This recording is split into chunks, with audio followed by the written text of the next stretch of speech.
Hey, what's going on? Let me clean my desk real quick and we'll jump right into this.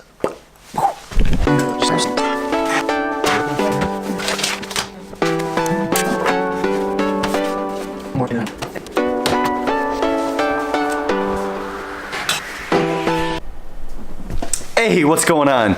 Welcome back. I have some news to do with Game Theory. And I wanted to give everyone the courtesy of an update video. We're on the final legs, getting ready for a Kickstarter campaign. Only a few more things to do, which are a decent sized project in themselves. But beyond that, we are getting close. So I wanted to update you guys on gameplay.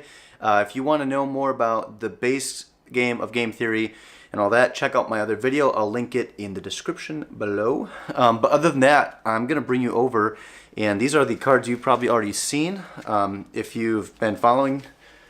And I want to introduce you to my super awesome, super rectangular prototype cards and what they're doing and how they solve some of the problems that we had originally and what the game's going to be like on launch. Join me this way, please. Okay, welcome back. Game Theory. I'm just going to quick lay out a normal match. So at the beginning of the game, you'd have several players. You pick your color. Each player gets 3 of these, which are their selection, which are played face down secretly. But now we have 3 phases to the game, and the great thing about this new design is that for players who are new, you can start from the traditional and you can work your way up through these 3 different types of gameplay, and the highest being the most preferred and best way to play the game. So you start out by doing the 3x3 grid. I'm not going to go through all the rules. They're pretty self-explanatory actually once we get going. But you'd have the 3x3 grid of cards, and your player cards would represent this colored dice that you use in the game. So before, the game was played in such a way, and in the last video I described it, where the players would lay down their cards secretly like this, and then you would reveal all the cards after both players have chosen their selection, and wherever those intersections occur, so right here, this would be the outcome for the round, and it's a tie, so no players get points. But that's how it would play, and this iteration, the game was played to 5 points. The new iteration is we have 2 new processes in the game. So let's pick these up. The first one is, after playing the first, or laying down the new set of cards, both players get to, I want to move these because this is going to take up a little bit more room. Both players get to use these cards. So we have 4 new cards, which are modifiers to the board themselves. And then we also have a set of just betting cards, so 1 through 5 for each player.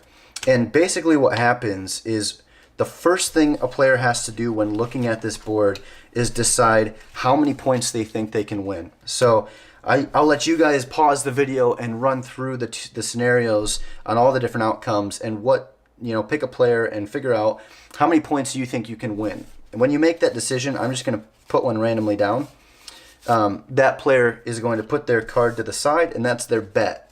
This is very important for scoring later on, and it affects how many points you're able to get and how many points you will get in that single round. The second thing players do is they pick out their modifier cards, and they get to secretly select which one they want. So we have 4 different modifiers. We have Shift Up, which basically moves the whole column up and then moves the top card down to the bottom. We have Dice Swap, which basically means that all of your colored dice are now your opponents, and your opponents are yours in that column. You have Indecisive, which means nothing happens. It's just more of a ploy, it's just a decoy.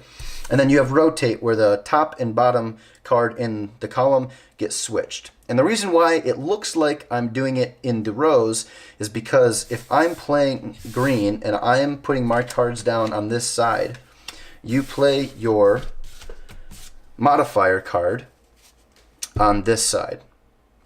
And on top of that, when you play your modifier card, you have to also play 2 blanks. So you can only ever choose one of these. So for instance, I'm going to do Dice Swap, and I'm going to do it randomly, and we're going to lay these down secretly.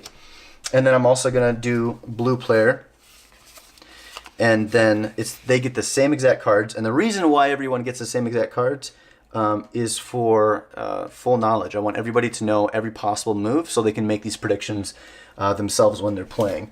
I gotta grab the other 2 cards. So then the blue player will play his card down here, or her card, and we'll do rotate with this. And we'll just play these randomly as well. And then we'll do blue cards right here. And then let's reveal. So first thing we reveal now in this new setup with the game is we like to reveal the modifiers first and manipulate the board before we do any of the outcomes and scoring. So this one is dice swap. You can see there's number 3 in here, and this one's rotate.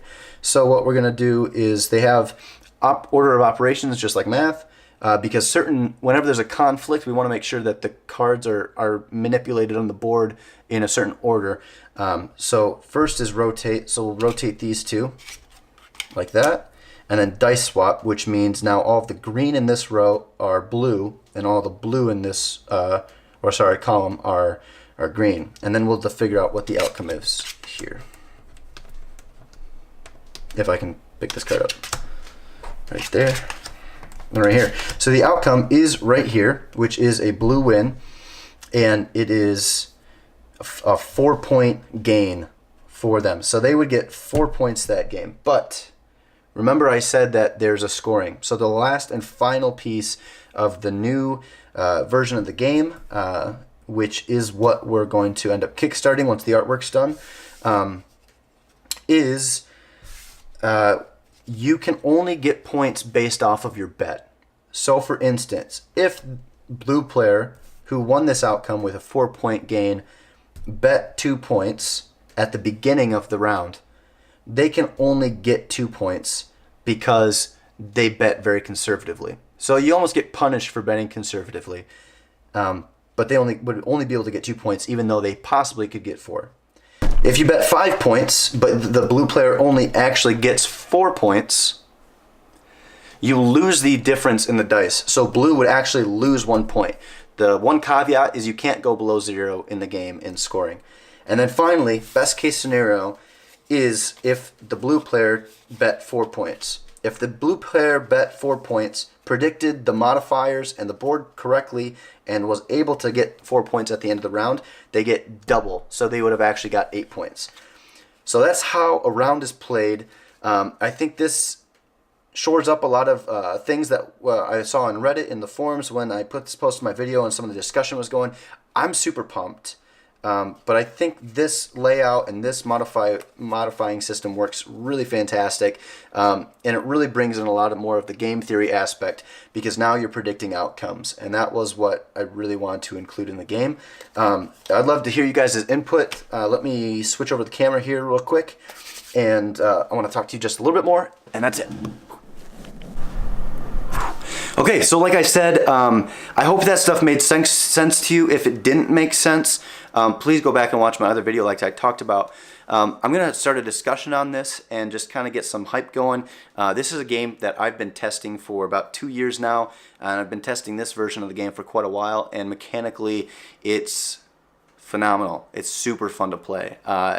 And it's a game of onions, right? Lots of layers. So I'm really looking forward to that. I'll let you guys know, more updates. I am working on a couple other games. This year I'm doing a 6-game challenge, and what that means for me is every 2 months I'm picking a new theme, and I'm designing as much of a game as I can in those 2 months. And at the end of the 2 months, I'm getting together with a buddy of mine, and we're playtesting each other's games. And they don't have to be artwork done. They're basically just prototypes and playable games.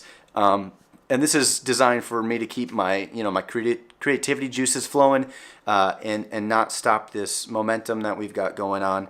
So that's something I'm doing, but Kickstarter is coming for Game Theory. That is Kickstarter #1 for me and the games I make. So I'm really excited to share this with you. If this is something that you're interested in, I'd love to stay connected. Subscribe to my channel below. Watch for my stuff on some of the forums on Reddit. I'll probably have stuff in the description for what forums I've been posting in mostly and discussing things. But other than that, thanks for sticking around, and peace out.